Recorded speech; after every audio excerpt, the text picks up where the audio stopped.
നമുക്കിപ്പോൾ പല പല മാട്രിമോണിയൽ സൈറ്റുകളെ കുറിച്ച് കേട്ട് കാണും. അപ്പോൾ ഇങ്ങനെ മാട്രിമോണിയൽ സൈറ്റുകാര് ഇത്ര രൂപ സബ്സ്ക്രിപ്ഷൻ അടച്ചാൽ ഇത്ര ഡേയ്സിനുള്ളിൽ നിങ്ങൾക്ക് മാച്ച് ആയിട്ടുള്ള ഒരു പങ്കാളിയെ കണ്ടെത്തി തരാമെന്ന് പറഞ്ഞിട്ടായിരിക്കും. അപ്പോൾ അങ്ങനെയുള്ള പക്ഷേ ആ അത്രയും ദിവസമായിട്ടും നിങ്ങൾക്ക് അങ്ങനെ ഒരു മാച്ച് ആയിട്ടുള്ള ഒരു പങ്കാളിയെ കണ്ടെത്തി തരാൻ കഴിയുന്നില്ല എങ്കിൽ നിങ്ങൾക്ക് അവർക്കെതിരെ എന്തെങ്കിലും ലീഗലി മൂവ് ചെയ്യാൻ പറ്റുമോ എന്നുള്ളതാണ്. തീർച്ചയായും പറ്റും. ഞാൻ ഒരു നടന്നൊരു കേസിന്റെ കാര്യം പറയാം. ബാംഗ്ലൂർ ഉണ്ടായതാണ്.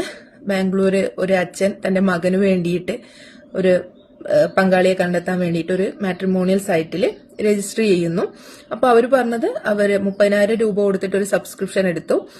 അപ്പോൾ 45 ദിവസത്തിനുള്ളിൽ കറക്റ്റ് ആയിട്ടുള്ളൊരു പങ്കാളിയെ കണ്ടെത്തി തരുന്നായിരുന്നു അവര് ഗ്യാരണ്ടി പറഞ്ഞിട്ടുണ്ടായിരുന്നത്.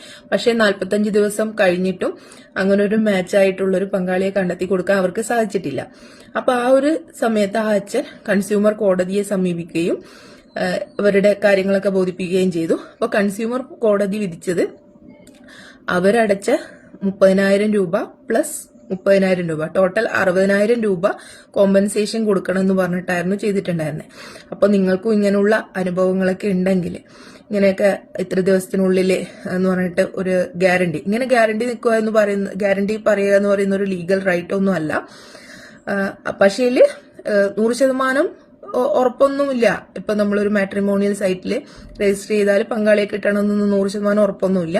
പക്ഷെ ഇങ്ങനെ ഒരു ഗ്യാരണ്ടി കറക്റ്റ് ഇത്ര ദിവസത്തിനുള്ളിൽ എന്ന് കറക്റ്റ് പറയാൻ പറ്റില്ല. അവർ അങ്ങനെ പറയുകയാണെങ്കിൽ നമുക്ക് ലീഗലി പറഞ്ഞിട്ടും നമുക്ക് മാച്ചായി കിട്ടുന്നില്ലെങ്കിൽ ലീഗലി മൂവ് ചെയ്യാവുന്നതാണ്. അപ്പൊ ഇങ്ങനെയുള്ള അനുഭവങ്ങൾ നിങ്ങൾക്കോ അല്ലെങ്കിൽ നിങ്ങൾക്ക് അറിയുന്ന ആർക്കെങ്കിലും ഉണ്ടെങ്കിൽ അവർക്ക് ഇതൊന്ന് ഷെയർ ചെയ്ത് കൊടുക്കുക.